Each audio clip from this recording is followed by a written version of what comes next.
to stay healthy. And I think this should be a key. You should ask them some diaphragm questions like, where's the diaphragm? Or no, here's the best question.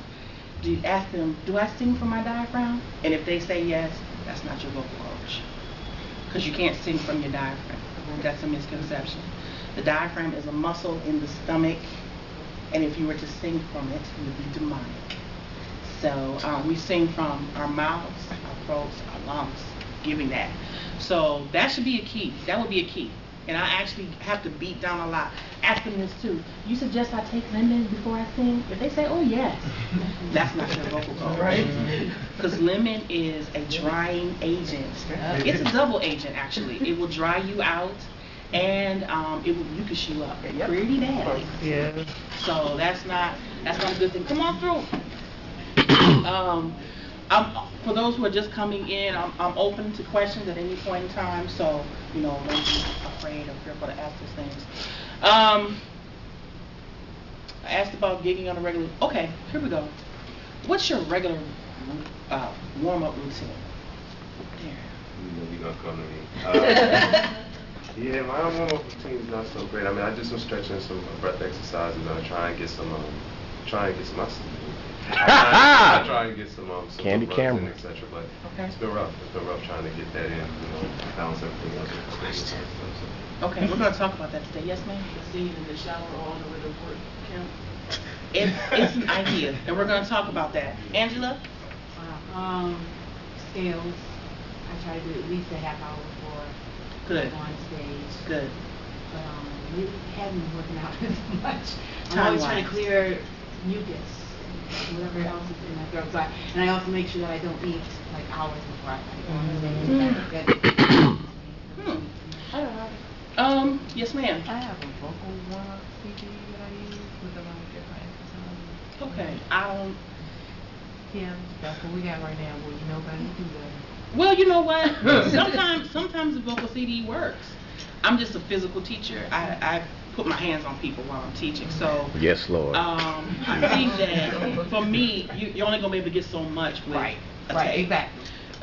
We're going to talk about some routines. Stop touching me. Before we talk about routines, I want to talk about cleanliness in vocalizing. When I go out with my artists, I like to actually wipe down microphones with alcohol pads.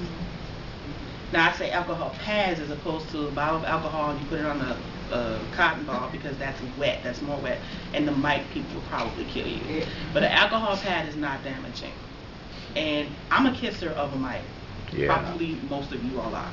Yeah. So if you think about it, you don't know where that mic's been. It's definitely been handled, but other mouths have touched it. So that's effective.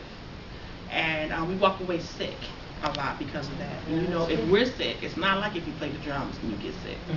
It's not like if you play the keyboard and get sick. You're sick, somebody's money's not being made.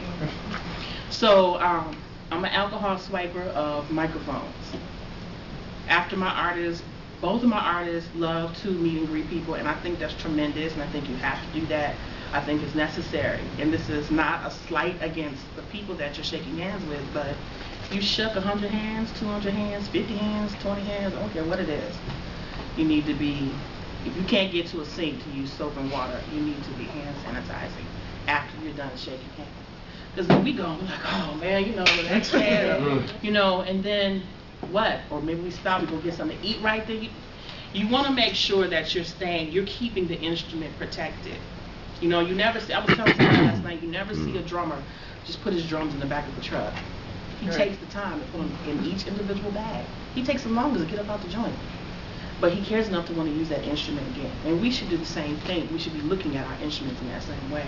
So I do that. I do hand washing. I do ice on a plane. I don't do anymore because I watched and read a report about how they handle ice.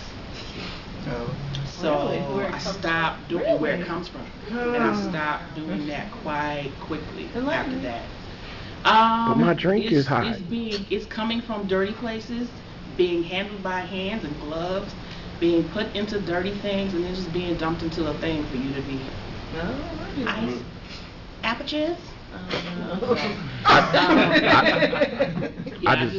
don't do that anymore. Vocal routine. I'm going to share with you all. I just plead the things blood that I over like my to do. eyes.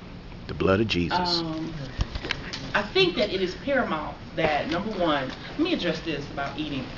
And we're going to come to eating, but I want to say this while we have that on the table. Eating and singing is a necessity, actually. What you should probably be finding are foods that will not harm you and will not bring mucus to you. If you know that you're mucus, it's paramount to know your body, how your body responds. I'm not a morning singer, and I just woke up not too long ago, which is why you kind of hear this brandy in my voice right here. So I haven't warmed it up yet, but you have to know when you are primed for singing. And if I do have to sing in the morning, I'm up 2 hours before that, 3 hours before that, and warming all of that time. No, I'm not just up, I'm warming in that period. So you have to think about what food is. It's an energizer, it fuels you. So if you're physically like the artist I'm currently out on tour with, that cat, he is running the stage the entire time. You know, last night I told Raheem, I said, because it rained here last night, thundering and lightning. But I was like, dude, I will give you 10 mad cool points if you go onto the audience and sing in that rain. This dude stripped down to tuxedo pants and tennis shoes and went out to the audience. They was like, hey, all that water. Listening all over your forehead. But he did go out. And